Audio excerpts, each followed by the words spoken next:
รถ SUV ทางค่ายเกาหลีลูกค้าเกียร์โซเลนโต2015นำไส้2016ตัวนี้เป็นหน้าใหม่นะลูกค้าเนาะจากกระส่วนไส้เดิมสู่ลาวลูกค้าเด้อเป็นจังไดเดี๋ยวเราไปเบิ่งกันไป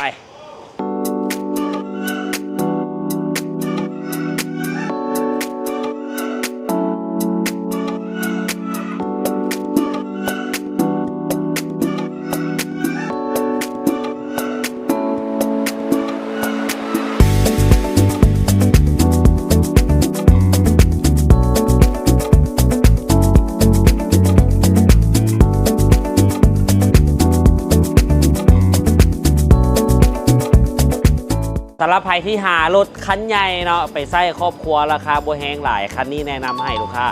อย่าโซเลนโต2015-2016เนาะลูกค้าเนาะเป็นหน้าใหม่แล้วสีขาวงามๆเนาะคันนี้ยางใหม่เมิดทั้ง4เส้นเป็นลูกค้าเด้อใหม่แกะกล่องทั้ง4เส้นเลยเนาะเป็น SUV ขนาดใหญ่เนาะ7ที่นั่งเนาะลูกค้านี่ไขเบิ่งทางในน้ำกัน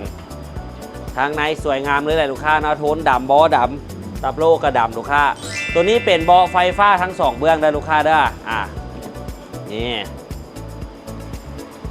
สวยๆงามๆเนาะนั่งสบายกว้างๆแน่นอนเนาะมาพร้อมกับม่านกันแดดตัวนี้ม่านกันแดดถือว่า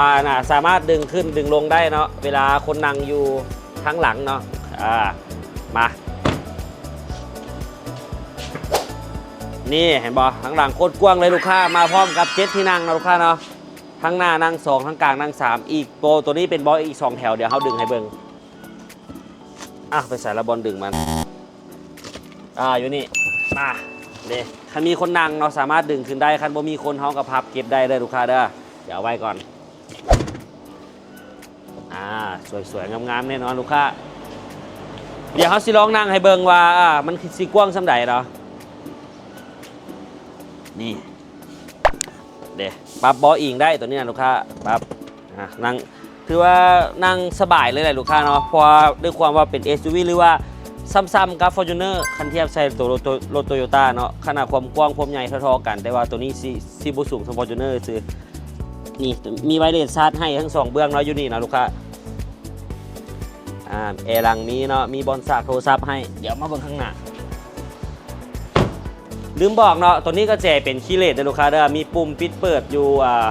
บอลมือไขทั้ง2เบื้องของทั้งหน้าเนาะลูกค้าเนาะสามารถกดล็อกเปิดล็อกอยู่นี่ได้เป็นคีย์เลสกันเบิ่ง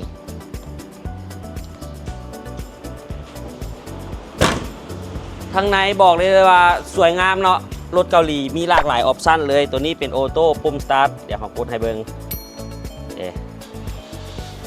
นี่บอกเกียร์ออโต้ปุ่มสตาร์ทจากกระส่วนเนาะ 2.2 ประหยัดเลยแหละผมไลน์มัลติฟังก์ชันจอเนาะจอเซาบลูทูธทัชสกรีนมานำโรงงานเลยเด้อลูกค้าเด้ออันนี้ก็ต่อบลูทูธได้เนาะจักดีแอร์เย็นแน่นอนลูกค้าเกียร์เป็น2ระบบเนาะตัวนี้มี4 วินพร้อมมีตัวดีบล็อกเนาะสามารถใช้ได้ในเวลาสุกเสริญเวลาเฮารถคาอย่างใจสามารถใช้ได้ถือว่าช่วยได้หลายเลยแหละตัวนี้ลูกค้าเกียร์ก็เป็น2ระบบสามารถลินแบบเกียร์กระปุกได้ขึ้นภูลงห้วยเฮามีเป็นแบบว่าลินแบบเกียร์กระปุกนั่นแหละลูกค้าเดี๋ยวใครเบิ่งห้องเครื่องก่อน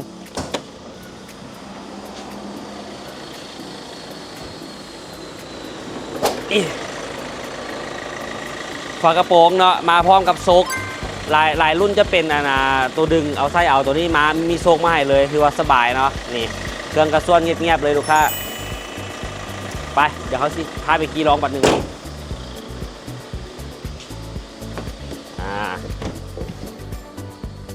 มาเทสขี่ลองน้ำกันเบิ่งว่าสิเป็ดแนวใด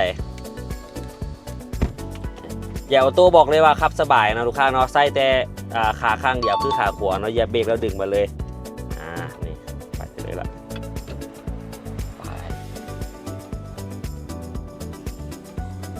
รถคันนี้กิโลเมตรอยู่ 81,482 กิโลเมตรลูกค้าเห็นบออยู่ข้างหลังยังไม่เห็นเนาะเดี๋ยวขี่ลองคอยมาซูมใส่เบิ่ง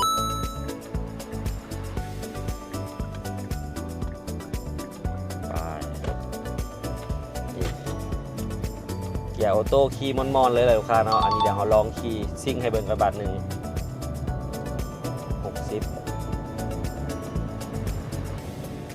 คอนโทรลง่ายลูกค้าคันนี้อย่างใหม่มืดทั้ง4 เส้นขี่นิ่มๆเลยแหละนี่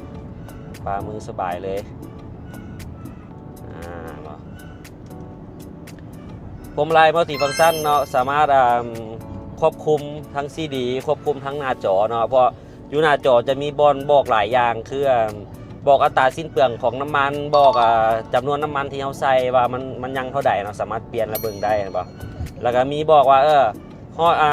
อีกจากกิโลฮอดตอนเขาเปลี่ยนน้ำมันเครื่องอีกจากมืออย่างประมาณนี้เพิ่นจะบอกอยู่ในจอนี้หมดเลย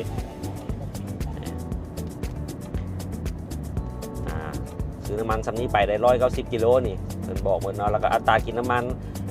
ถือว่าบอกครบหมดนะลูกค้าเนาะเขาสามารถตั้งได้รีเซ็ตได้เบิ่งได้เอาเสียงขึ้นเสียงลงเปลี่ยนเพลงได้นะเปลี่ยนโหมดไปอย่างได้ตัวนี้ที่ว่าเกียร์2ระบบเนาะสามารถยูมาฟักนี้แล้วมันจะขึ้นอยู่จอจะเป็นเลข4เลข3เลข2แล้วแต่เฮาสียูใส่เนาะคันเฮาคีย์ปกติเฮาก็ใส่ตัวดีปกติแล้วก็ไปเรื่อยๆเลย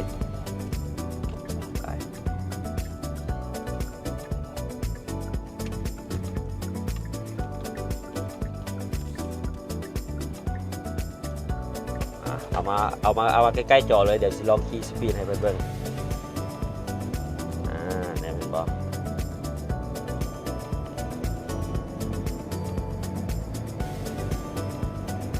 80ละ100 สาวคีย์นิ่มเลยแหละลูกค้าคีย์สบายเลย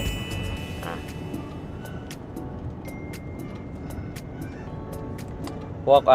ฟังก์ชันต่างๆอยู่ประตูอย่างปรับแวนปรับอย่างถือว่ามีครบเนาะมีตัวเซตเบาะเซตอย่างให้มีเบาะอุ่นเบาะเย็นมีครบตัวนี้นะ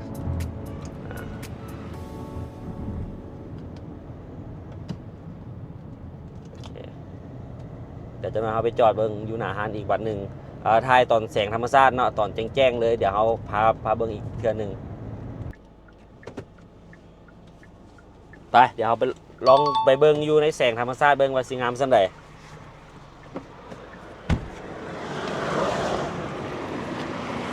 นี่แสงธรรมชาติถือว่าเด่นเลยแหละลูกค้าเบิ้งรถเนาะให้เบิ้งบอลทีแจ๊เบิ้งทีลงมันจะเห็นความงามของรถได้ดีนี่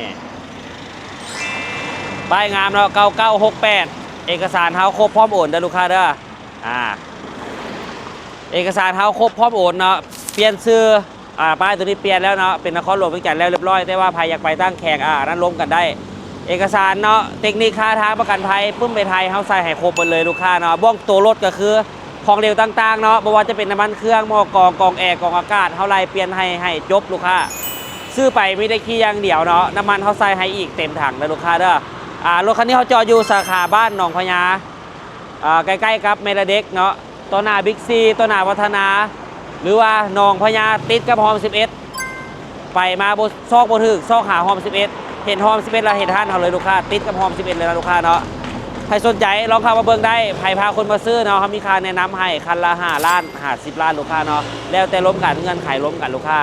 ใครสนใจเนาะเดี๋ยวเขาแปลข้อมูลการที่ต่อไว้ให้จัดไป